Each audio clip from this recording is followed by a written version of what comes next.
Hello, hello, hello, hello, you guys, and welcome to another episode of Dear Black Woman, the podcast where we celebrate, explore, and navigate the stories and experiences of Black women across the globe.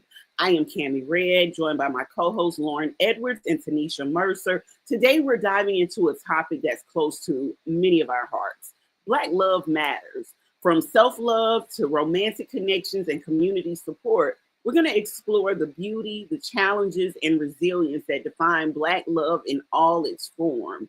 So I want you to grab your favorite drink, if that's coffee or tea or whatever, get comfortable, and let's have an honest conversation about why Black love is powerful, transformative, and worth celebrating. So let's welcome our co-host to the show. Hello, Lauren. Hello, Tenisha. Hey. What's the weather like where you are? It is about almost 50 degrees, still a little cold, but the weather is gray and cloudy. Yeah, it is here too. Mine is just wet. Yeah, it snowed in Atlanta again. We got locked in for the past few days. It's just opening back up today. And as I was telling Lauren before we started the show, everything is still closed because we Georgians, we don't do cold at all.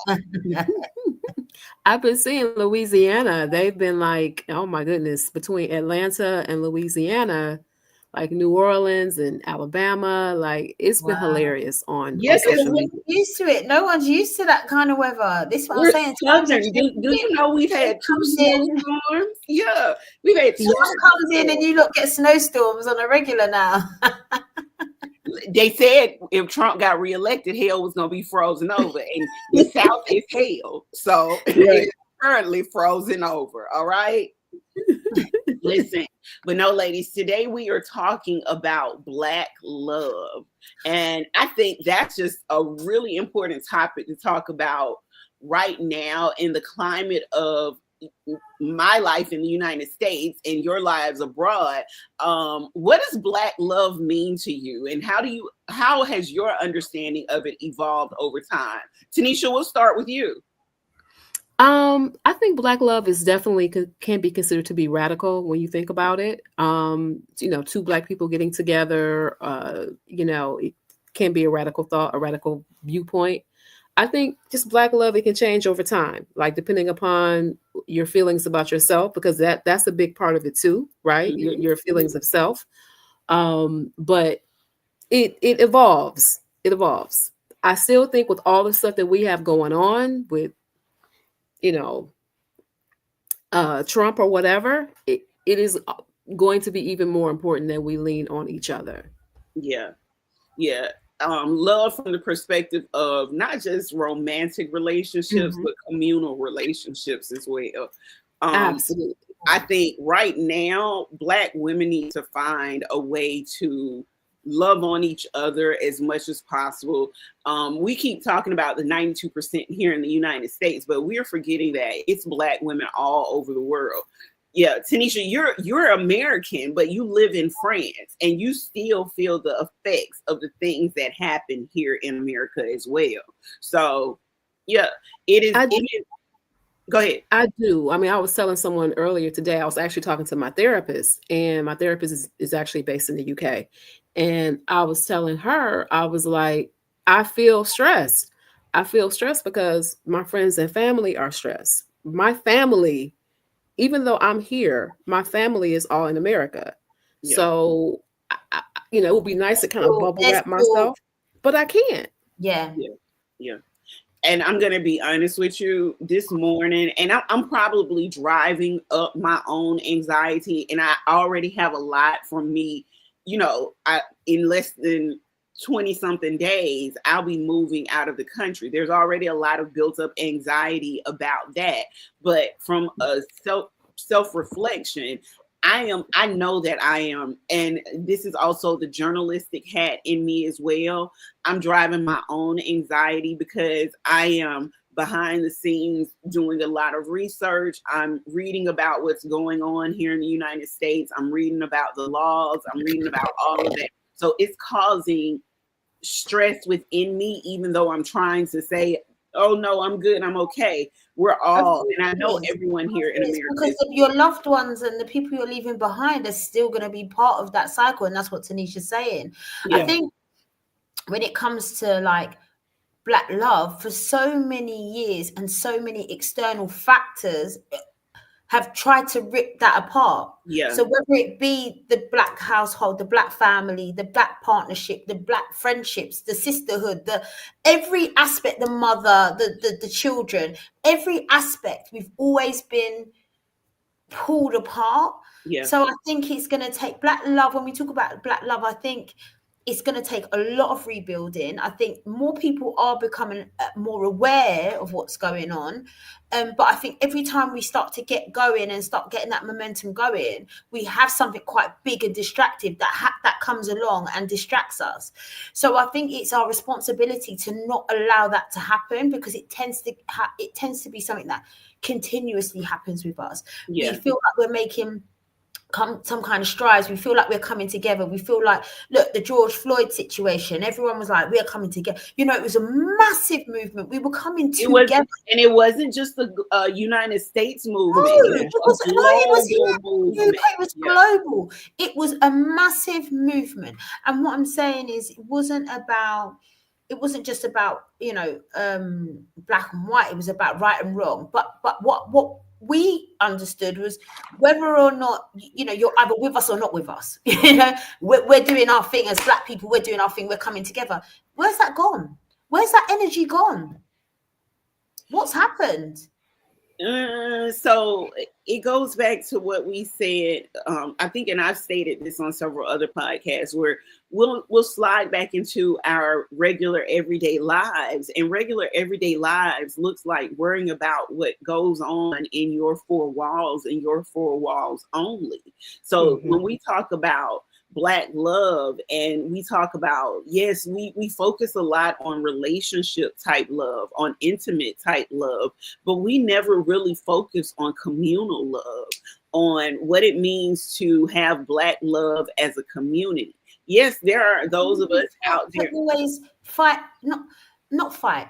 No, that's the wrong word. Compete. Yeah, yeah. And For so that's, many years, it's in our DNA to compete in every yeah. aspect. And it's not, and this is where we get it in both community and in intimate relationships. It's not just community that we compete. Black men and Black women compete with each other as well. Yes, that's what I'm saying. It doesn't matter what relationship, what dynamic. You've got Yeah. mothers and daughters that are competing. Yep. Yeah. It doesn't matter about the dynamic. What I'm saying, we as a people, me as a community, us as a race, we compete. That's and that. How do you change that? How do you break that cycle? And that's extremely hard, because we've had it for hundreds and hundreds of years. It's ingrained in us. It was brainwashed into us. It's something that I would dare to even say is in our DNA at this point. It is. And It is now. the reason why I say that is because we all know that trauma is stored in your DNA. So anything that has been going on for over 400 years is now stored in our DNA. And I think it's in our DNA, that competition that we feel towards each other.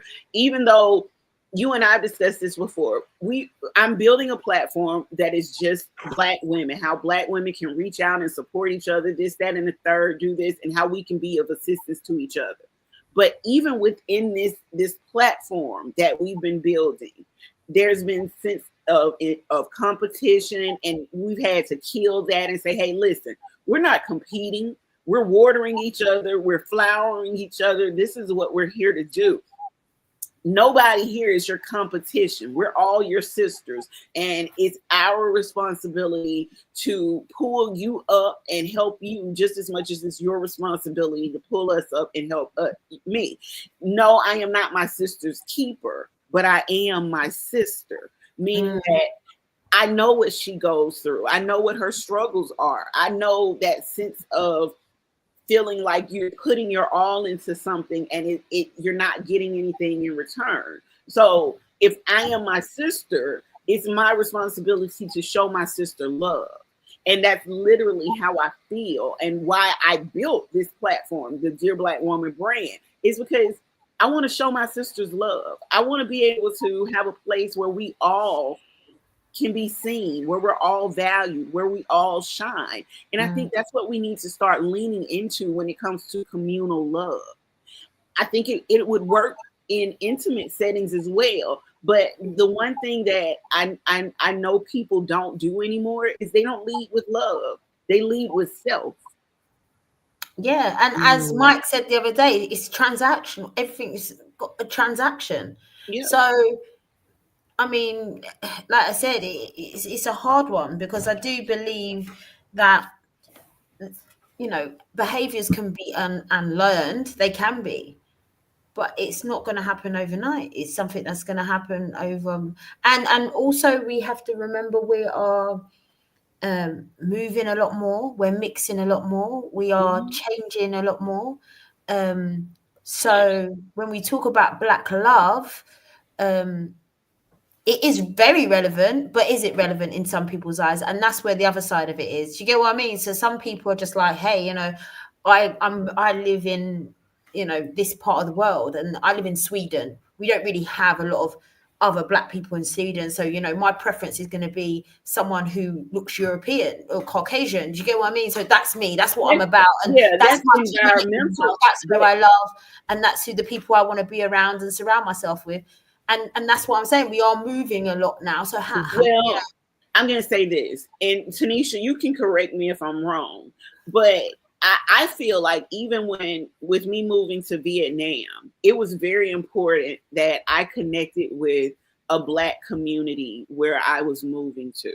The reason why is there are things that they can relate to that other people or other cultures can't relate to in my life. So some don't want to. Some don't want to relate. This is what I'm saying. Some don't want to relate. They are looking for an escape, because it's, once again, Black love comes from self-love. Yeah, I was just going to say. Then if you're running from the Black community, if you're trying to escape and find something, that has nothing to do with community. Then and that has nothing to do with relationships. It's got everything to do with self. So and that's, when we talk about like you know, Black men or Black women having preferences of different races or different cultures, that's fine. It's when they bash their own. Yeah. In order to justify what they're doing with the problem. So that's where the issue comes from. Where let's tackle this from one perspective to it. So let's first talk about self-love, because that's something that if we were having a conversation about self-care or about mental health, that is something we would talk about, self-love. So self-love in the Black community can be a very difficult thing when the world is telling you that you should be something else and you're better off with something else, or you're better off this way, or you're better off that way. So how can people in the Black community, and this is just a general question, it's not my question, because you know my answer to this question. I believe that therapy and healing is needed for all, but how can people in the Black community start to really dive into self-love? Before you get into loving anybody else, before you get into communal relationships, familial relationships, before you get into intimate relationships, where do we start with just love of self? Love of go for it. Go for it, Tenisha. And Tanisha's like tick tick tick. I think it is a radical concept. That Black self-love is a radical concept, because like you said, Cammie, everyone tells you the messages you get from a very young age about yourself, your body, your skin, your hair, your lips. It's not until you get older that you realize that they replicating everything they told you. I was gonna say exactly that part. So it takes being intentional, being really intentional, and purposely going out there and focusing on not just the physical, but other parts that I think make us who we are. So you have to be really, I think you have to be really intentional with it, because the world is, I don't care what country you're in, it's beating us all, right? It's beating us all down. And that's why I said, if you believe if you can just do something small that empowers you, that is the first, I think that's the first step. So like I said, I own business. I own a few businesses.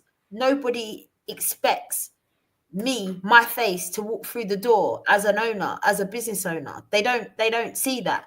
So but it makes me feel proud. It makes me stand up. It makes other people who work for me who say, yeah, you know, and she doesn't think she's better. She just realizes that she has worth, just like I do, and just like I do.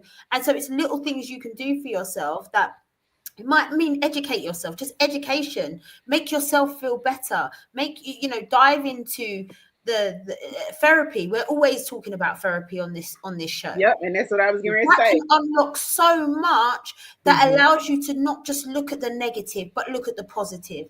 Understand your journey, understand where you're going or what you want to do or the things you want to, I wouldn't say change, but alter, you know, but there's so much small things. And then we need to learn to keep the door open for others.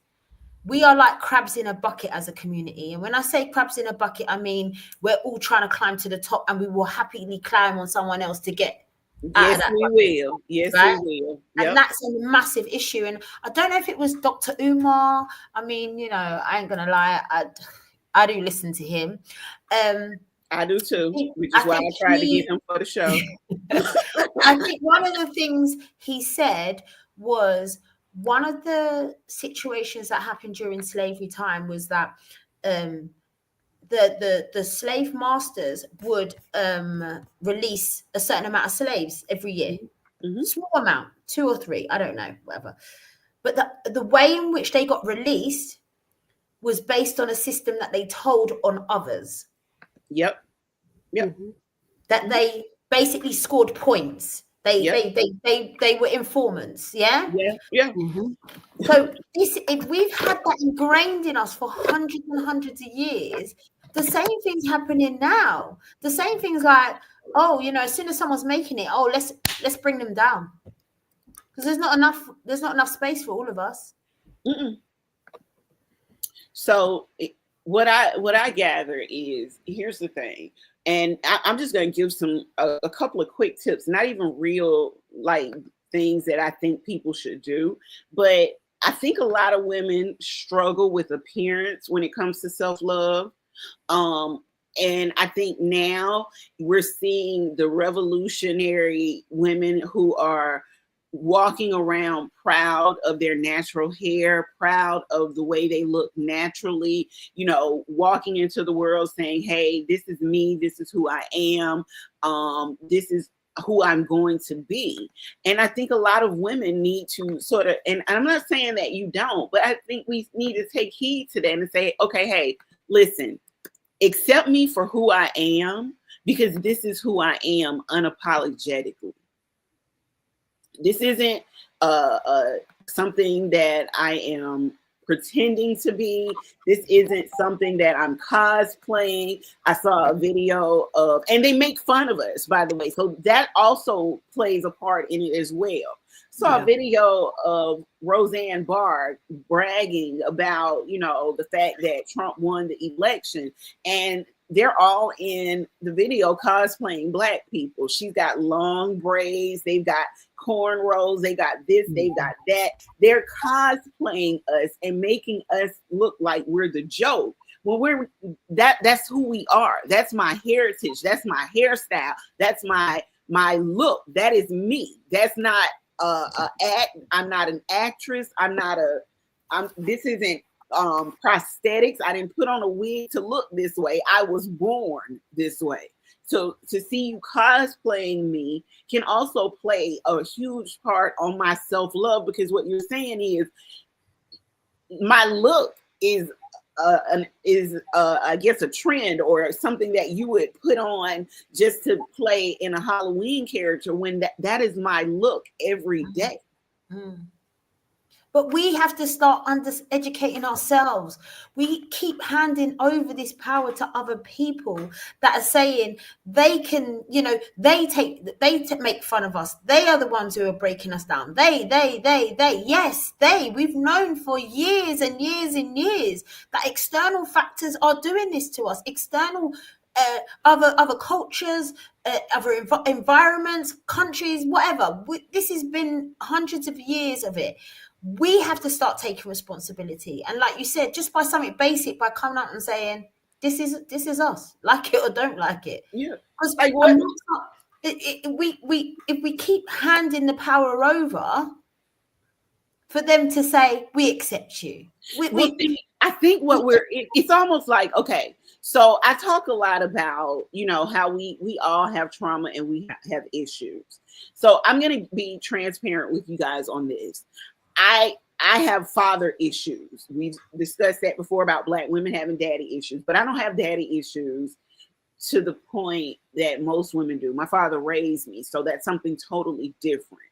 I think Black people are like my father issues. I had a very controlling father, America, and I'm constantly, and this is what I found out through my therapy, I'm constantly looking for approval from my father. So Black people are constantly looking for approval from the colonizer, and we need to stop looking for and not just from the colonizer. I'm going to say from others as well. We got to stop looking for approval from others and start just approving of ourselves. This is true. Yeah, like I think a lot of the self-love that we're looking for is not self-love. I think a lot of what we're looking for is validation from other cultures, validation from Europeans, validations from our colonizer that we are okay as we are. And we don't need validation. I don't need validation for you to tell me that I'm dynamic. No, bitch, I'm dynamic. Period. Mm-hmm. Yep. Because if I wasn't dynamic, you wouldn't be emulating me. But we have, that's what I'm trying to say. The joke's on us. Yeah, but that's what I mean. The joke's on us because we haven't got enough strength, power, self-love. Yeah. If you've been looking for approval, you're going to be looking for it all your life. And that's just it. You can't, that's just it. Look, I mean, we went back to the whole George Floyd situation. We came together, everyone was strong about it. It was but we were still looking for them to make changes, to change the way they view us. Change. You see what I'm saying?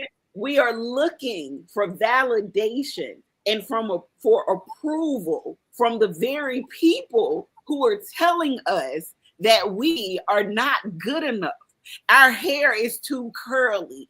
Our braids are not professional. Your lips are too full. Your nose is too big. Your skin is too dark. We are looking for them to say, oh no, your skin color's fine. Oh, it's okay for you to wear your curly hair. We literally had to get a law passed. I don't know how it is in France, but I know in the UK, we've had a lot of schools sending children home because of their hair. I don't know if they've done that in the States, or Tenisha, they've done it in France. But like, you might have a girl. I mean, I know my niece, her school. We talked about this. We talked about this on one episode before when we were talking about beauty standards. Yes.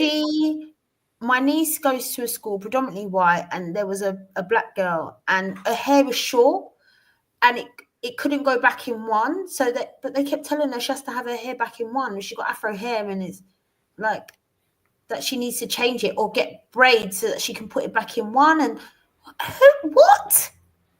I think it's probably a universal experience. It's a universal experience, no matter where you are. It happened in the States then, and I told you about how they cut this boy's hair in Texas because he had dreadlocks, and his coach cut his hair.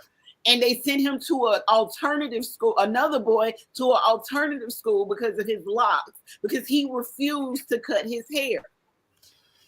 Yeah. So if you're telling me that my hair dictates where I go to school, dictates if I can play sports, dictates everything about me. And the norm is for me to have a Caesar cut or a fade. That's not my culture. What was you about to say, Tanisha? Sorry, go on. I just think we catch hell wherever we are. I can't say any specific examples here in France. I think they're more so on, like, what is the head covering, the Muslim head covering, Hijab. the hijab. Yep, they definitely are on that. And but I think just in general, wherever we are, it's an issue somewhere. It don't matter, like, Tanisha, if it's the hijab, if it's my afro, if it's your braids, if it's somebody else's locks, it's not going to matter. It don't matter where we are in the world. Something that we're doing. But once again, Cammy, going back to, see, I always look, he is a controversial character, right? So I don't like keep bringing him up. But he makes the point. If you haven't got your own, then you can't complain, because we're not building our own standards. We're not building to our own people. We're not building to where that little boy, that little girl can come in dreadlocks or braids, and it's just part of our life, you know. I remember even I got another example.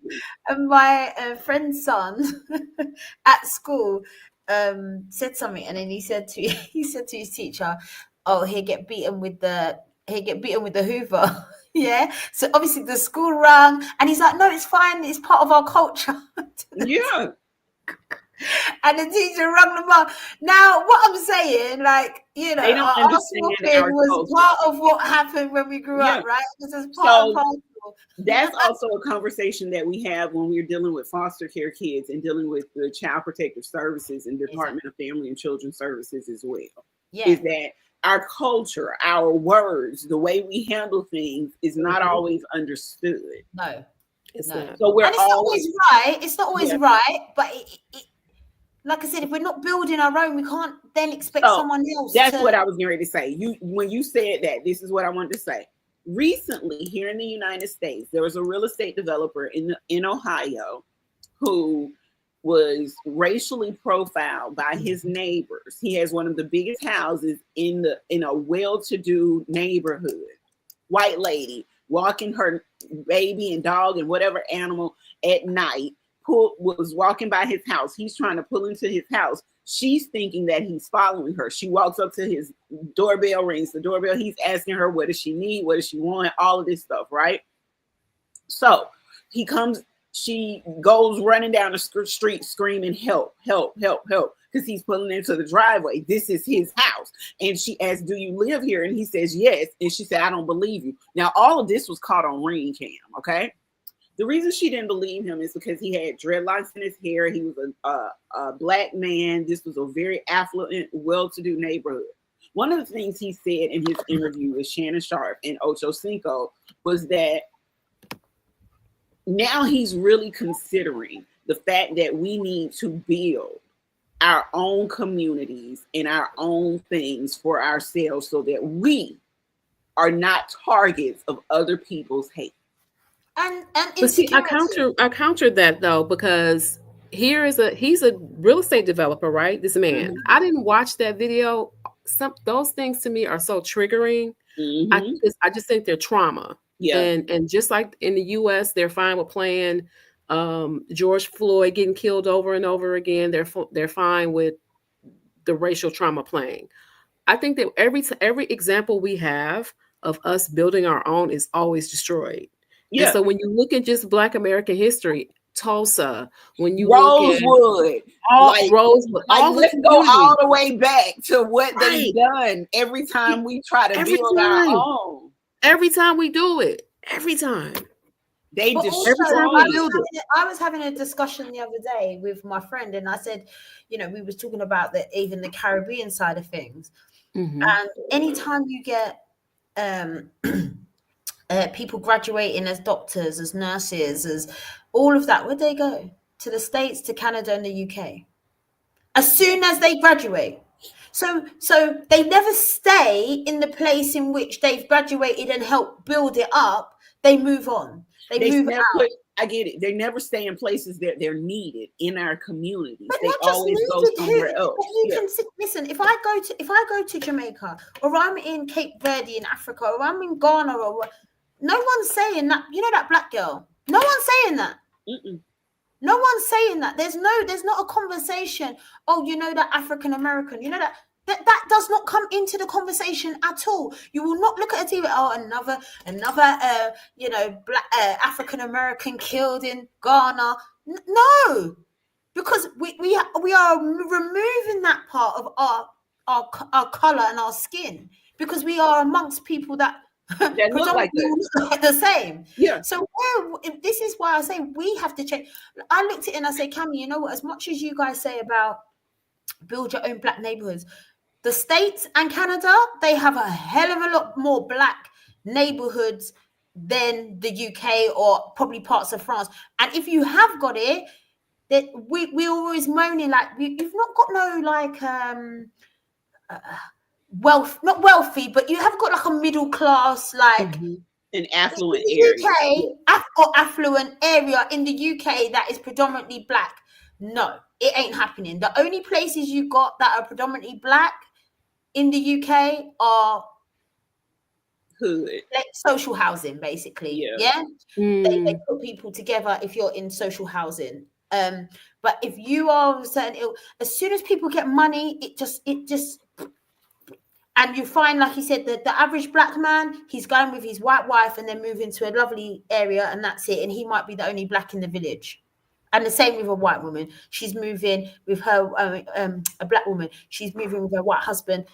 She's the only black in the village. And it's so disheartening. That's how we never get to build. We never get to build anything.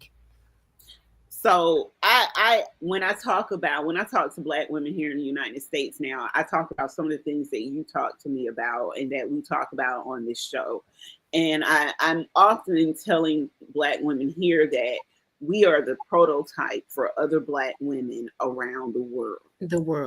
We think that we have it so horribly and so bad, but as I'm starting to learn, we are the prototype. We are the ones that black women all over the world are looking up to, because we are in some aspects. Yeah. So this is the thing. It is things like what's happening now with you guys politically that make us. But you can't look at black women for that. No. As you see, black women have disassociated themselves with the United States at this point. Yes, they call themselves the 92%. They are not associating with, and that's what's going to redeem, I think, where it's like, because like I said, I think we look and we're like, what's going on over there? Because here you have, like, when I say you guys look up to us, or we're the prototype, we are the most educated in our country. Yes. We are the most solo entrepreneurs in our country. Yes. We and even though it's been on your trailblazers for things like hair. Yeah, and I was going to say, even though it's seen as negative, we are raising families by ourselves and doing damn good at it here in our country. Yeah. So yes, I get it. But then you got to remember, we're fighting in our country. We're still fighting for ourselves in our country. Those lanes that we have carved, trailblazing this, changing that, doing this, that's because we were not accepted. We're not accepted, and we're not loved. Yes, so you have to, like I said, but who do you need to be loved by? This is why we need to change the way we're thinking. And again, we're talking about that. Who is it that we need to be loved by? Our family, our peers, the politicians, the leaders of the community. Who is it we're looking for this love from? And when you understand where you're looking for the love from, then I can answer that. I can actually answer that. I can. We're looking for the love from each other. And see, that's the part where we miss. Whenever we use the word love, we instantly go to this mindset of intimate relationships, partners, couples. That's not where that's not the love that we need. The love that we need and the love that keeps us going and growing comes from communal and familial love. So that goes back to, again, self-love. If you are from a place where your family doesn't practice self-love, where your community doesn't practice self-love, it's going to be hard for you. Yes, it's achievable. Yes, you can get it, but it's going to be hard for you to love and accept Do yourself. you find being in France, you get a good connection of do black people come together more in France, or? I think it depends. I think my experience as being Black American is always going to be different.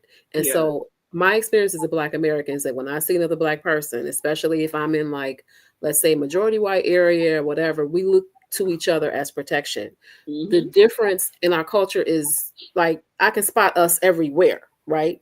The difference is when I'm here, you have much more people from all these different countries in Africa. And they see themselves as like, okay, you're Senegalese, I'm Senegalese. You know, I'm from Cote d'Ivoire, you're from Cote d'Ivoire. There, it's very much Cliquish. but it's kind of like, but I can understand it because No, we Tenisha, are. It's self-love. That's what it is.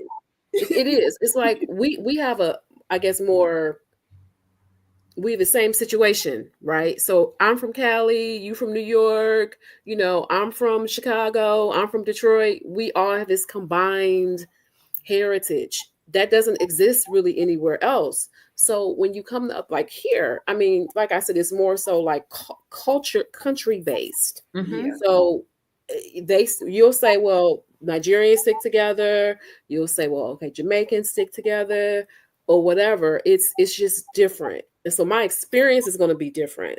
So I had to realize that, because I would see people and I would be like, you know, like, hey, and it's like, okay, you know, it's different. It's different. And I had to realize that my experience, I can't duplicate my experience here. Yeah. In the UK growing up, there was a massive like when I was growing up and from young teenage, there was a massive thing where Caribbeans and Africans, we used to just clash. Like Yep. we would cuss each other, you know, look at you, African, you know, look at you, you know. And also like culturally, if an African boy brought home a West Indian or Caribbean girl, it's a problem. Like it don't, and vice versa, it's a problem. It's now becoming a bit more acceptable. But imagine that we're not being looked at as black. We're looked at now as, oh, well, you're from. They used to look down, actually. They used to look down at Caribbean people. People from Africa looked down on Caribbeans and did do for a long time. You know, they prefer to be with a white person other than a Caribbean person. But see, I see that as like a colonizer issue, right? That's a colonizer issue because, I mean, about like France, I say, you know, they're colonizers. They just speak French, right?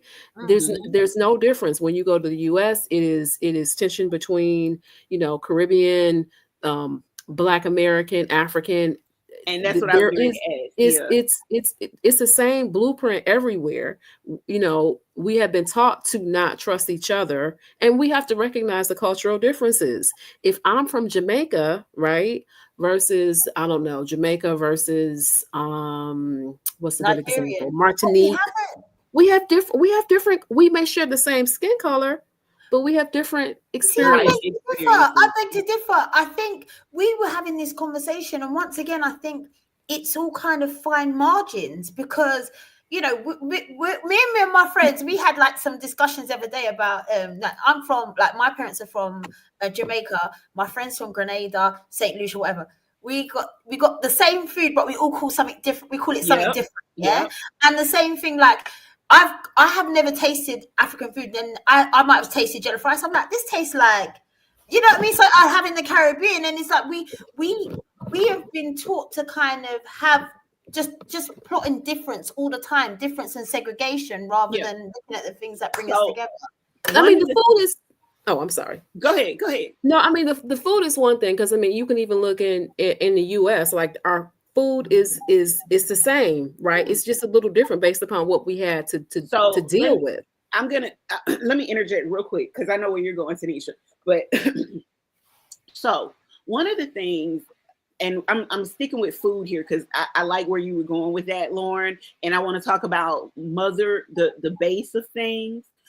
So yes, It all has to do with colonization. It all has to do with where we were shipped to, where our ancestors ended up, and all of that. The reason why I say that is because I teach an African American studies course on the transatlantic journey of food. Okay. And it's funny that you say that, because one of the things that I teach in my class is I teach about jollof rice. I talk about jollof rice and how jollof rice is an African dish, but it can be made in several different ways throughout the country of Africa. Now, however, it's been translated into an American dish as jambalaya or red beans and rice down in the Caribbean. It's rice and peas. It's rice and peas. It's all derived from one dish, from jollof rice. So what I hear you guys saying is, what we've done is, because of the way we were colonized, because of the way, and not all of us were colonized. Some of us were, moved. Some of our ancestors moved to these areas, but because of the way where we come from, where we were raised, how we were raised, it doesn't matter if we go to the UK or to the United States. We're still going to clash with each other because we've been told that these people are our enemies. These are the people. It goes back to what Lauren was saying about it goes back to what you were saying about competition. And when I was saying it's in our DNA, why am I, a Black American, competing with a Nigerian? We're both Black. Right. It's who we're taught as a competition, right? Because the people who get off on this are the colonizers. I was just going to say, nobody asking, I'm gonna do Diallo. Us more though, right? It's hurting us. Because they are showing that we the man's name in New York years ago. I'm gonna do Diallo. Like, there's no. I think he was Haitian. Was unalived by police. People, they just look and saw a Black man, right? They didn't say, "Oh, are you Haitian? Oh, are you Jamaican?" You know what I'm trying to say? That's what I'm saying. So when we strip back all the shit, the one thing that keeps us all exactly the same is our skin color. And it doesn't matter what comes out your mouth or your food that you eat or the music or whatever, the language. You have to understand that no matter where you go, the one thing that is going to keep you together. I mean, don't get me wrong. I find it really sweet when you get, like, definitely here when we're in, like, when we go to UK, and if I'd ever gone on holiday with, like, a guy or whatever, and they see another Black guy and they go, like, exactly. It's like their little bro code thing. And it's because, I see you, like, brother, I see you kind of thing. That's what we need to continue to do. That's the Black love. That's the self-love, even acknowledgement. I see you. Anything you need, I'm here. If anything kicks off, I'm here. Don't worry, because you know what? Your skin should be enough to say, I got your back. Yep. And because if you line us all up with each other, you, me, Tenisha, all they gonna see is Black. They're not gonna ask, is Tenisha in France? Is Lauren in the UK? Is Candy in America? No. But they do external. Do that, and that's what creates the competition internally. Because one person will say, I like her, but she didn't really, she didn't really want to change her hair. Or I like her, but I feel like her skin was too dark. Oh, I liked her, but I feel like her tone was a bit too ghetto. So you've got all these things, and when we hear them, all we think is, okay, I don't want to do that because I want to get to the next round, whether that's in life, whether that's success, whatever it is. So the next time, guess what we don't do? We need to make ourselves lighter. We need to make ourselves less ghetto. That's what we do. That's what we do. I'm going to change the tone in which I speak. I'm going to straighten my hair. I'm going to do something. I'm going to put on makeup so that I look more alike the standards of what you want. And the only way to stop this is to start doing it yourself. You don't have to. I don't have to look at no acceptance of no one when I own the business. I don't need to do it when I am the business. And that's how you change it, because we're not gonna change it through other people's eyes. You can't change how people. You got to remember, as much as we've been internally damaged, there are white folks that are, that have been raised in a particular way over years and years and don't even understand why they've got prejudice neither.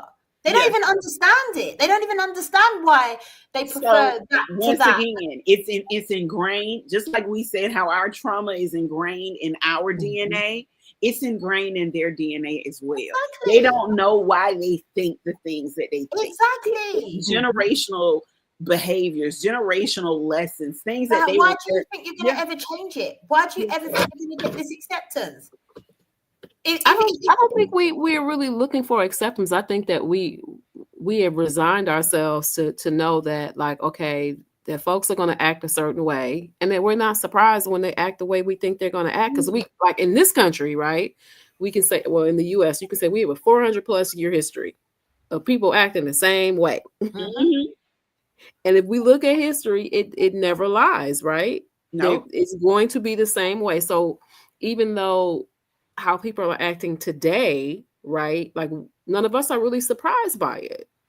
Again, that's why everything that happened in these past couple of days in our political system, no Black person, not even, and I'm going to say this, no Black person of age is surprised by any of this. These younger kids might be surprised by it, but nobody over 40 is surprised by any of this. Everybody over 40 is like, oh, okay, well, let's figure out how we're going to bounce back. Also, sorry, just what you said about age, do you also think that people in their 20s and their teens are even thinking this way either? Like, do you think that they feel like, you know, there's a problem? Not with political system. I'm just saying, you know, like we're talking about Black love and self-love. Do you believe that young? Because I think they're a lot more fluent. I think they're a lot more. I think what has happened is we have taught our kids to be open. Our kids don't know what self-love and self-pride look like because we've taught them to be open to all love, all things, and everything that, you know, be open to loving anyone and anybody because of what we've been through. Mm-hmm. So when we say have pride in yourself or love the skin that you're in, that's not their fight the way it was our fight. That's not what they see the way we see it. Yes, they do see the skin, but they are now more acclimated to being a human race than single races. That's why you got so many white kids that's battling with their parents right now too. They're fighting their parents. They're telling their parents how you raised me wasn't right. The things that you did in the past wasn't right. So I think this generation, this younger generation, what are they? Generation Z? Is that them? Alpha? Yeah. What are they called? Whatever they call. Like what, Z and Alpha or whatever? I think they see things more so through rose-colored glasses now than we see things. We see the things for what it really is and for the way it really goes down. They're very hopeful, very optimistic. So everything hurts them when you're muted, Lauren. Sorry. Where do you think the self-love situation is going to change them? Because do you think that they find that? Because when I look at, no, actually, you know what? There's two sides. Because sometimes I look at some of the Black women online now with the young generation and be like, but they are quite confident.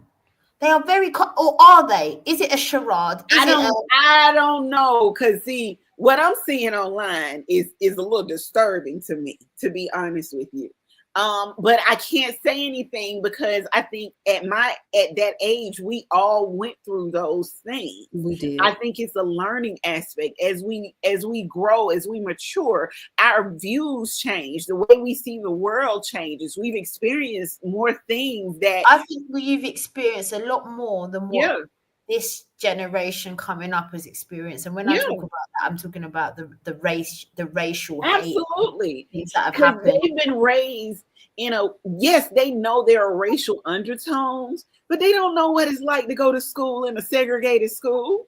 They don't know what it's like to be bused to white schools and you live in a Black neighborhood. That happened to me. I'm 40. I'll be 45 this year. And for a majority of my life, my grandmother lived in the hood, but I was too smart for hood schools. So they bused me to the north side of Atlanta to white schools. I never understood why I had to go to school up here, but my cousins could go to school down here. That was, I was like, what is this? Why do I have to do this? And they don't. So they don't know what it's like to be separated. They don't know any of that. So it's a different experience. Yeah, for sure. I think. And go ahead. At the same time, we're navigating like we are now like we the aunties. We the aunties. We the aunties, so, girl. Yes. We the aunties. We the Yes, grandma. we are. Yeah, we them. We are. And so now I don't know. I don't think sometimes we have conversations we need to have. But that's what I was saying about. It's a tricky situation because when we were their age, we had the same outlook, the same aspect. We did. You can't dim that. You just got to be there to guide them through that. So that goes towards communal love. It's saying, hey, we know that you have this outlook of life and you're looking at us Generation Xers like y'all got this real fucked up attitude about the world, but you'll get here one day. Yeah. Keep living. And when you get here, we're gonna be here along the way to guide you. So when you have a reality break and you realize that the world is not what you think it is, I'm gonna be here as your auntie, as your grandmama, to help you and say, okay, so it's not as bad as it was when I went through it, and it's not as bad as it was when my grandmother went through it. It's just now we've got to figure out how to navigate you through the things. I think also because there's a massive movement of white women trying to look black, and white men actually trying to look black. There's a massive movement. Massive. I mean, this is. So I'm gonna just say this. Is that bigger in the UK though? It ain't just white people. It ain't just white people. But do you say in the UK is it happening? I feel like, do you think it's bigger in the UK? Because I feel like they're the ones who do the most. The most. No, y'all missing it. Y'all missing it. I'm gonna tell y'all who y'all ain't paying attention to. Who? The Asians. Yeah, them as well. But I feel like they're strongly emulating. Yeah, they get afros. They get all of that. Yeah, but that's what I'm trying to say. Like, but if you think about, because I always compare it to like when the Kardashians kind of came out, and Kim was doing the big butt thing and whatever. But we always had here in the UK like pockets of white women or pockets of different races, I think depending on the area in which you live. So if you lived in a predominantly black area and you was of a different race, you might be leaning over to be maybe doing a bit different. Maybe you would braid your hair. Maybe you would you got talk a different way. You got box braids and you speak AAVE. But that's what I'm saying. So I think because there's a massive movement of that, that's why you don't really have the younger generation looking at themselves a bit, like, whereas I think we grew up in a time where we were relaxing our hair, we were trying to be like the weave movement, everything, everything has really come. We were assimilating. Yeah. Yes. We were assimilating. I think different conversations are probably going to be had, right? Like you do have the Kardashians, in which we know they cosplay and steal from Black women. Let's just be honest, right? Mm-hmm. So it's going to be a different conversation, I think, where you're based. So I feel like the experience in America is one in which, eventually they're going to go over to the other side. Because what do you mean when you say that? The other side, I mean, for the most part, is there are benefits that come with whiteness. Mm-hmm. And yeah, they may have, our communities are pretty much segregated, right? So if you did grow up, let's say you grew up in an all Black area, you may say, well, I grew up with Black people or whatever, but for the most part, even if you grew up with me, your experience right, will be very different. You still are able to, once you get to college in the corporate world, you can shed all that. Yep. That's a costume. Put that up. So I think it's a little, you know what I'm trying to say? It's a little different. It's different. I'm gonna use Lauren's example. Kim Kardashian ain't dating no more black guys. She white now. She a white woman now. She's quit now. She's booty out. The booty she ain't got no booty no more. She took her booty out. She took all that out. She ain't black no more. That's the thing that they can do. They because can at one point there was accessories, wasn't it? She was into the black men. Kanye. It's no, we ain't even gonna go. We gonna talk about all her sex tapes with black men. Okay. Or her who? All her sex tapes were with black men. Yeah, but I'm saying, but she's so in front of us, she has rebranded and remodeled her. She's rebranded. Look at her career arc. Ray J, the tapes. She needed that. Reggie Bush. Reggie Bush. She needed. They always had money because of her daddy. They always had money, but she didn't have fame. So she uses that, right? She used what she needed to use to get where she needed to get. Not a white woman 2.0 is in full effect. To use. Huh? She used who she needed to use. Exactly. She used who she needed to use, but we see this all the time.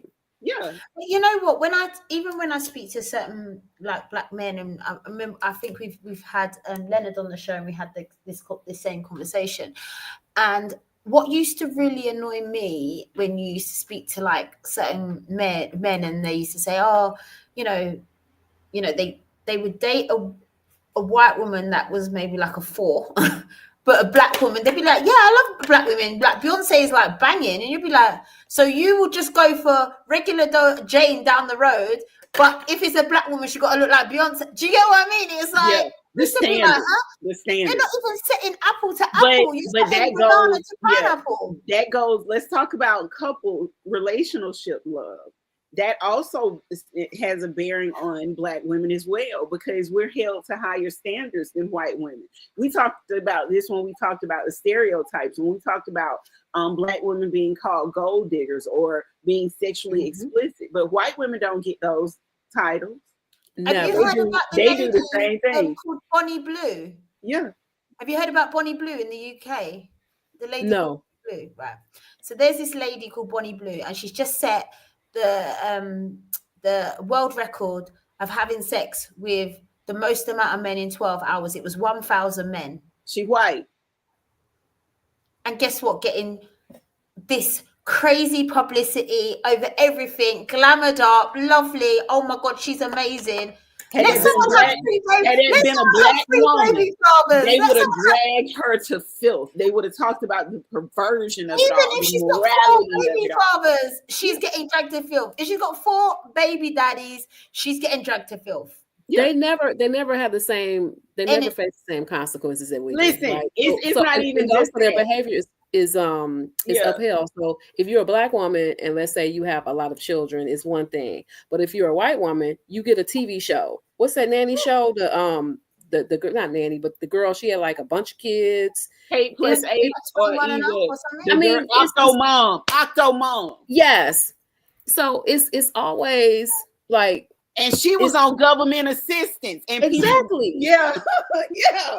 So but had there been a black woman, the taxpayers paying her way, this, that, and the third. But once again, look, we never call out. I mean, we never call out. We always look at these people as black women as well. We look at these people and that set the tone, and we never reverse it. We never say, nah, they took from us. When Kim Kardashian's braiding her hair and like, no one calls it out. No, they did call it out. They called her out.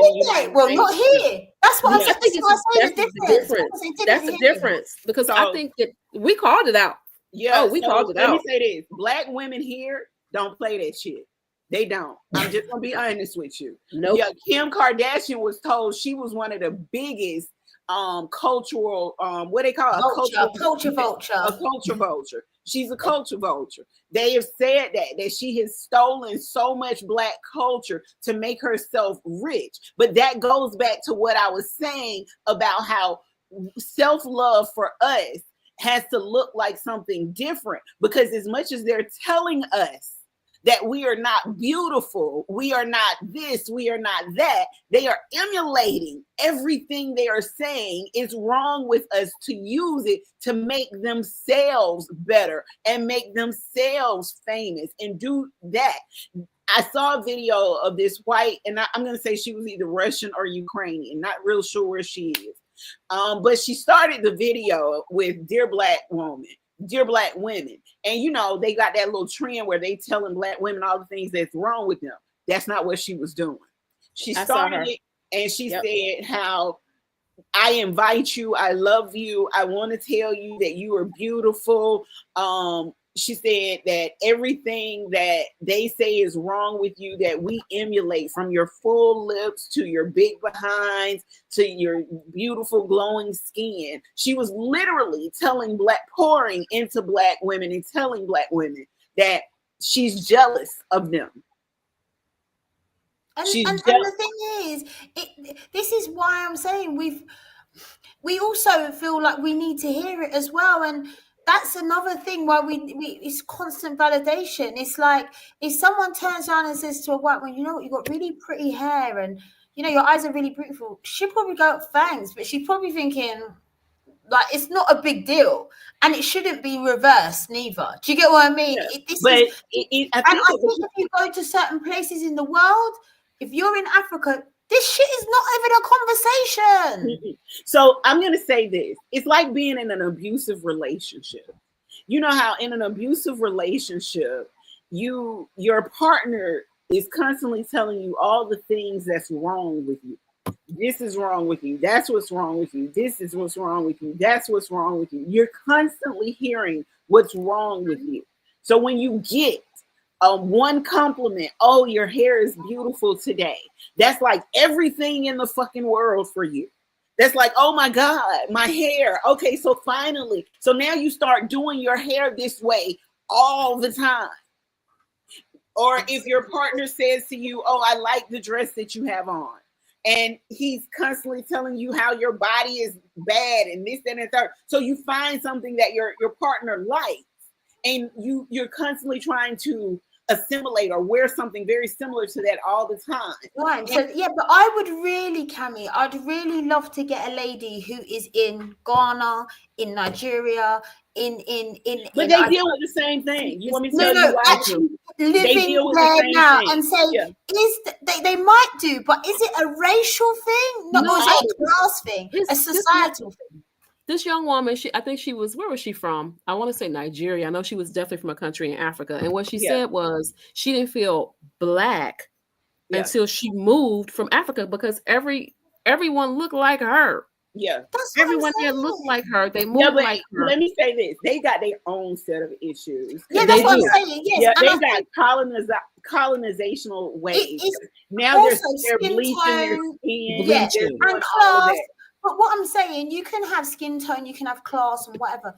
But what I'm saying is that the racism, you're not getting hired because you're Black. You're not getting hired because of this. I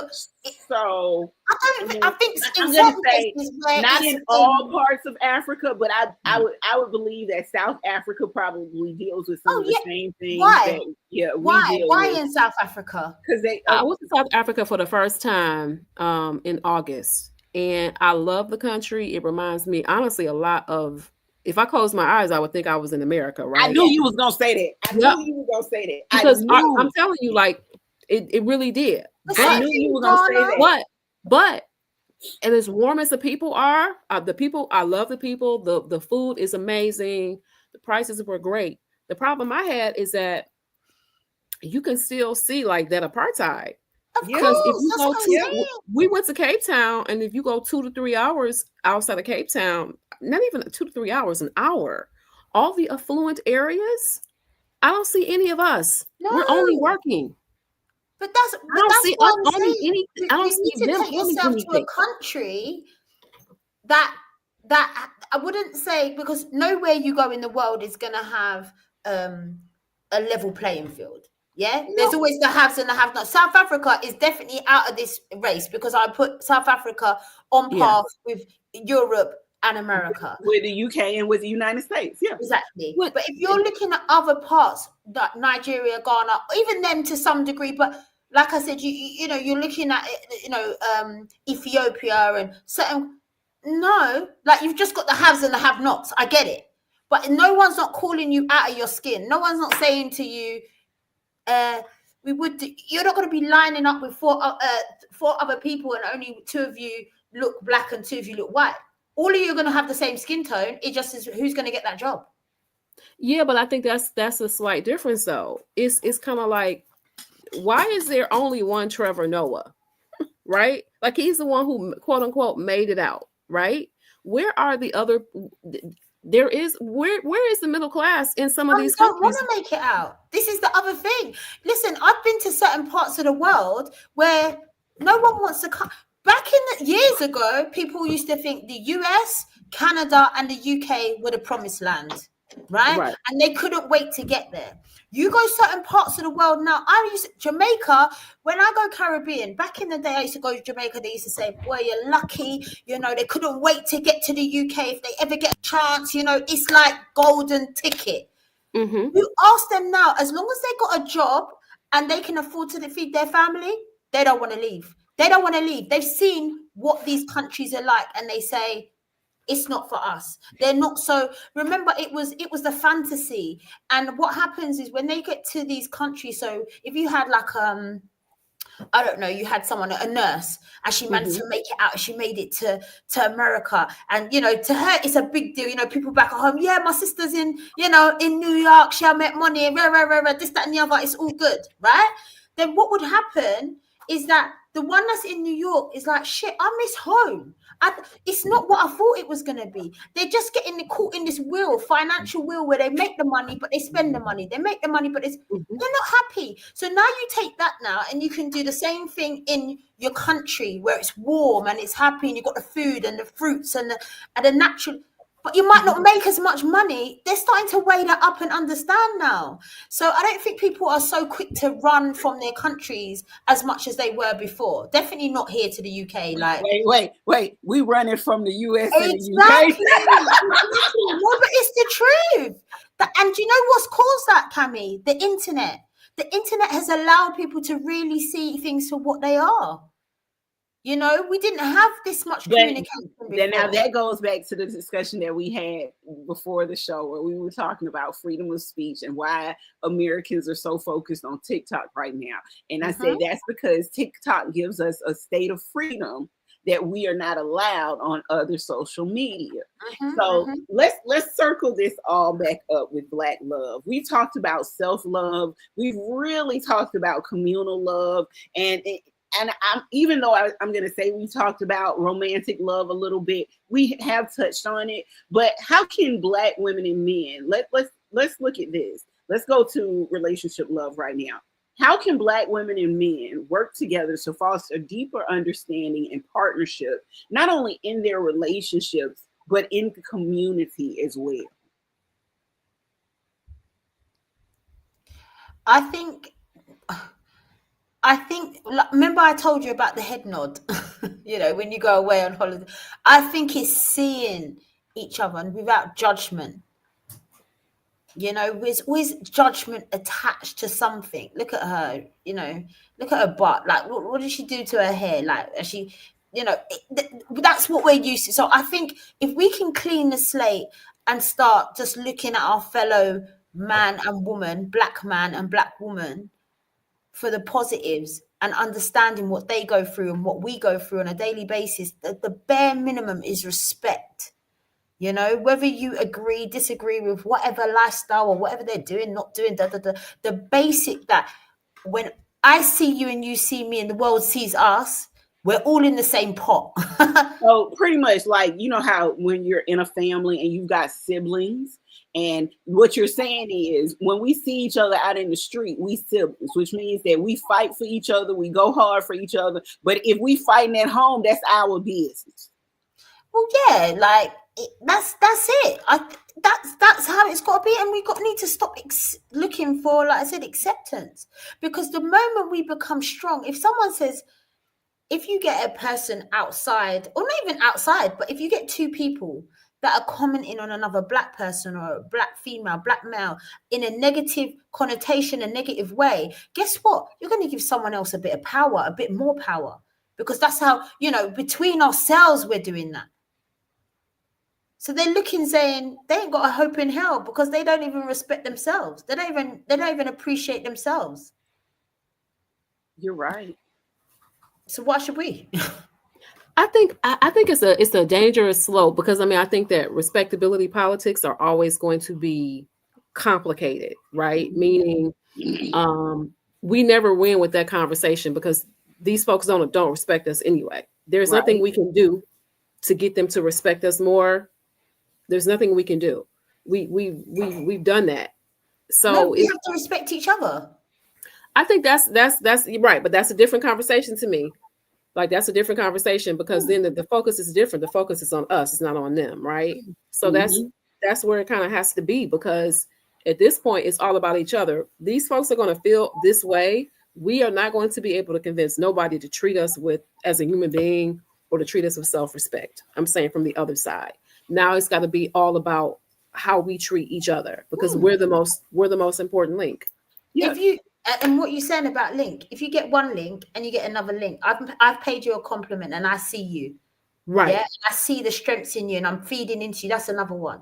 And someone else comes in and someone else has done something to, you've moved on and someone else has done. Before you know it, the external can't break the links. Right. The problem we got, that we can never build those. Someone's always going to break it before we've built enough to be strong enough. You know what I mean? That's why they did what they did. That's why they separate. When you think about the Caribbeans and the Africans and the Americans, everyone's at war about what happened. You sold us off. You done this. You done that. You're not better than us. You were the part of the. I have a question for you guys. I think this sort of goes back to what we were saying about healing. Do you think that healing comes from, if we build our communal love, that'll feed into our relationship love and our self-love, the aspects of self-love and relationship love, or intimate love? Meaning, if we focus more on building our communities and making sure we love our communities and love ourselves within our communities, and that's across the scale. That's me being a Black American, loving a Nigerian, loving a Caribbean, loving a Brazilian, but we're all Black. And do you think that would add more to how we love ourselves and how we love our mates? Do you think that when you speak to people of Oriental, Asian, you have to have that discussion? That's a very good question, because I don't think you do. You go Korea, you go to Vietnam, you go to all these places. You don't have to have these discussions. Well, see, I think it goes back to culture. Culturally, it's very different. They have their culture and traditions. Yeah, we don't. And I think we have them, but they're different. They're splintered. They're different. Yeah. So they have their culture and traditions, and no one is going to necessarily change that. When you even talk about like love, in the cases of some of these cultures, they don't play that in terms of marrying. Yeah, they have a prearranged marriage. Okay, they marry. What do they do in certain African cultures though? Yeah, but okay, so it's like, how here in the United States we have what are those people? Amish, and they have Rum Kipper, where they go out and they, find freedom and do all that, then they go back to their community. I think that's pretty much how a lot of Asians and a lot of Indians run their households. I think they go, they play, they have fun, and then they come back home and they know that they have to follow tradition. Nobody's questioning an Asian mother about how hard she is on her child when it comes to education, because they come to understand that that's just how Asian mothers are when it comes to their children. But they would question us in a heartbeat. But we've already spoken about, if you need to topple down the biggest threat globally, you need to take down the strongest. And what is that? Who is that? That's us. You have to take it down. You got to dismantle it, and that's if what you they've done. dismantle it, everything else, that's it. Yeah, so Who was you know, supposed to be the the thing is divide and conquer, and they've clearly conquered us because of the division that is between all of us. Tenisha, you on mute. My bad. So going back to your example, I'm watching her mouth just do this. Mouth moving. But I mean, going back to your examples though, like you look at some Asian American cultures, they're very much matriarchal. You know how Korean mama is? Like, no, that's what I'm saying. But it's just viewed differently. Yeah. Nobody calls them strong Asian women. Exactly. Okay. Nobody says that they have aggressive behavior. Okay. Exactly. They don't hear that. That's what we have to deal with. That plays on our psyche as well, because that also plays on how we show up, because that's the things that's being said about us. Yep. If Absolutely. you took a human being and you gave her one box, and that box was family, and then you gave her another box, and that's career, and you gave her another box, which is abuse, and you gave her another box, and you just kept giving her these boxes, and she's holding all these boxes, and she's still walking, and you got all these people that are like, how the hell is she still walking with all the boxes that she's holding? And you give someone else one box, and they find it very hard to walk with that one box. Yeah. Who are you going to be trying to emulate? Who are you going to try and bring down? You're not going to bring down the person with the one box. They have no use. If you need someone to continue to hold all them boxes for you, guess what?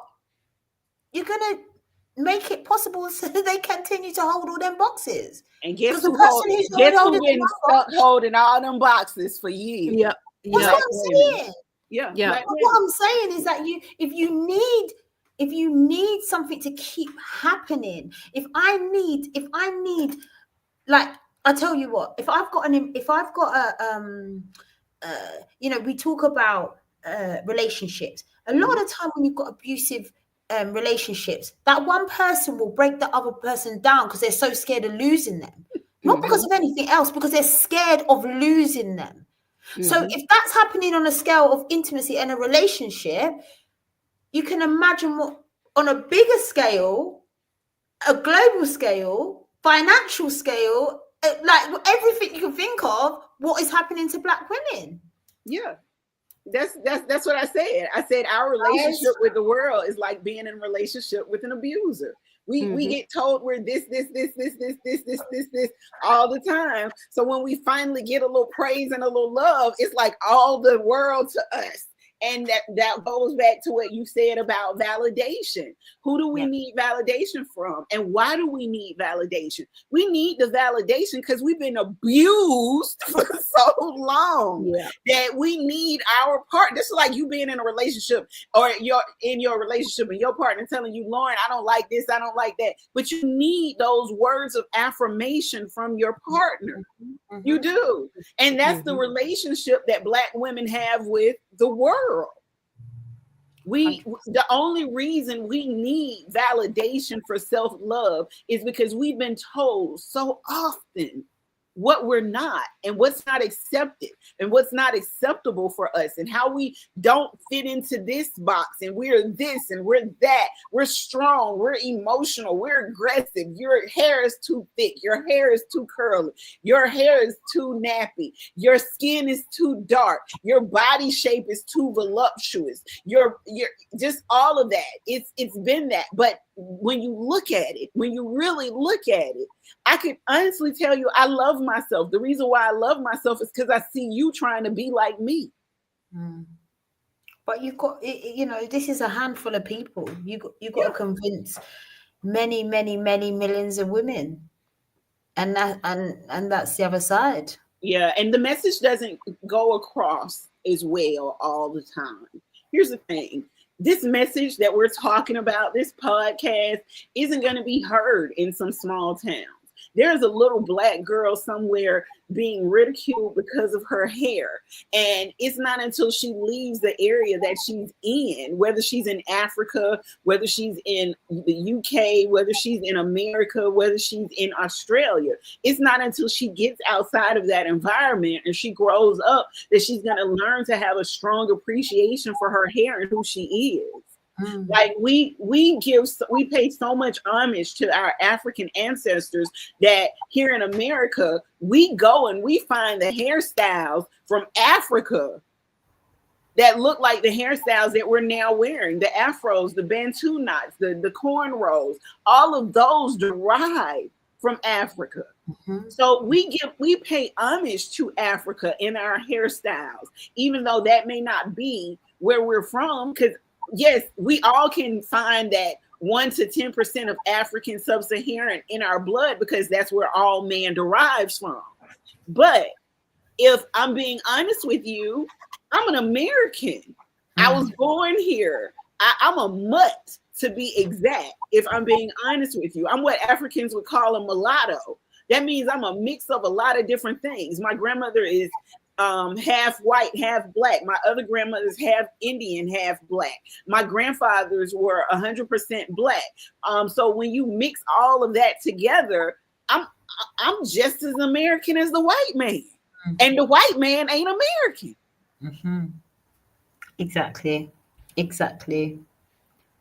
Yeah, I got more American in me from Native American blood than they do. Yeah, so, but my heritage comes from Africa.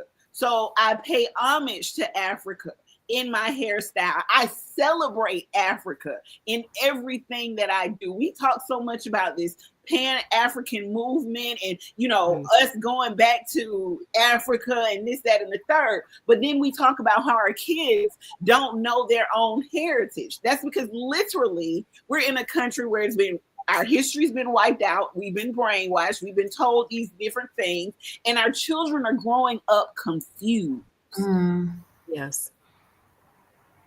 They are growing up confused. They're confused about their race. They're confused about their gender. They're confused about their sexuality. They're confused about everything. And instead of us saying, "Hey, let's pull together," we have Black schools here. We've got HBCUs. We've got Black high schools. We got Black charter schools. We have that here in America.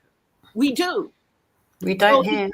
Yeah, it's up to us to have a global movement, not just a national movement, because just like you stated in the beginning of our show, when George Floyd was affected, what it showed was that this is not an American thing. This is a global thing. That's why it's so important for me with this platform to make sure people understand that I'm not just an American woman talking.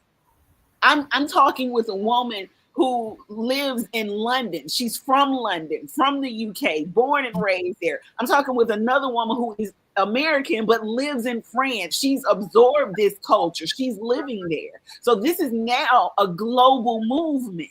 So we've got to figure out a way as a people to say, okay, yes, I'm doing it here in America, but we need to pass the same structure, the same game plan, the same business plan along to the people in the UK, along to the people in South America, along to the people in the Caribbean. We've got to transition. So when Lauren says, if I see you when we out, we together, that we really are together.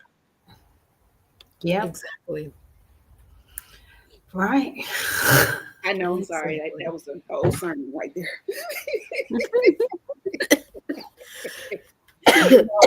All right. That's our hour. We've been an hour and a half. But listen, Black love. Let's get some closing words so I won't feel like I did a whole sermon.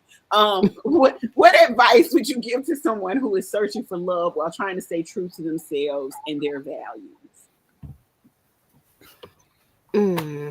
Good question. I just think it's being introspective. It's learning as much as you can about yourself. It's learning the ways in which people have tried to tell you you should not love yourself and making a conscious decision to do otherwise.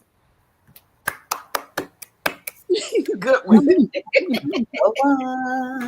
Good one. Okay, Lauren, what about you? Like I said, just, build your own. Don't wait for no one to build you up. Build your own. Build your own. Build your own with people that look like you, and build your own that make decisions for people around you. You know, you can only join forces when you're in a strong position. And I think when you're in a strong position and you join forces, nothing's impossible. Like love will just automatically grow from it. Yes. Mm-hmm. I think it's stair steps to this, like I was saying earlier. And just from having this conversation, what it has pointed out to me is that I thought it needed to start with self-love, but I don't think it needs to start with self-love anymore. I actually think it needs to start with communal love. I think it needs to be a love for your community, for your environment, for who you are, from where you're from, and all of that first. And then it'll branch into self-love and into relationship love. Because as we know, you have to love yourself in order to love anybody else. But you need to love your community so you can understand how to love yourself. Mm-hmm. So, all right. I feel like I've been preaching today. The doors of the church are open. Listen, we're gonna have some tithes and offerings in a minute. Listen, I'm about to pass the collection plate. Okay, pass the plate. Passing it from me through me. Pass the plate. All right, ladies, this wraps up another episode of the Dear Black Woman podcast. We were so grateful that you guys joined us today. Today's episode was about Black love, and I want to thank you all for joining us for this episode. We hope today's conversation has inspired you to celebrate Black love in all its forms, whether it's love yourself, love your partner, love your family, or just loving your community. Special thanks again to my co-hosts Lauren and Tenisha for their insight, and to you, our listeners, for your continued support. Also, shout out to Rabbit Production for the music for our intro and outro of our show. And if anything that we've said today resonates with you, don't forget to like, subscribe, leave a review, leave a comment, follow us on social media, stay connected. Although we are on all social media, just know that social media is going through a change, so we may not be as active. However, please support us. We are on Facebook, we are on YouTube, we are currently on TikTok, and we are on Instagram. Dear Black Woman Media, Dear Black Woman Book, Dear Black Woman, and you will see us all there. Until next time, take care of your heart, love yourself fiercely, and remember, Black love matters. Bye.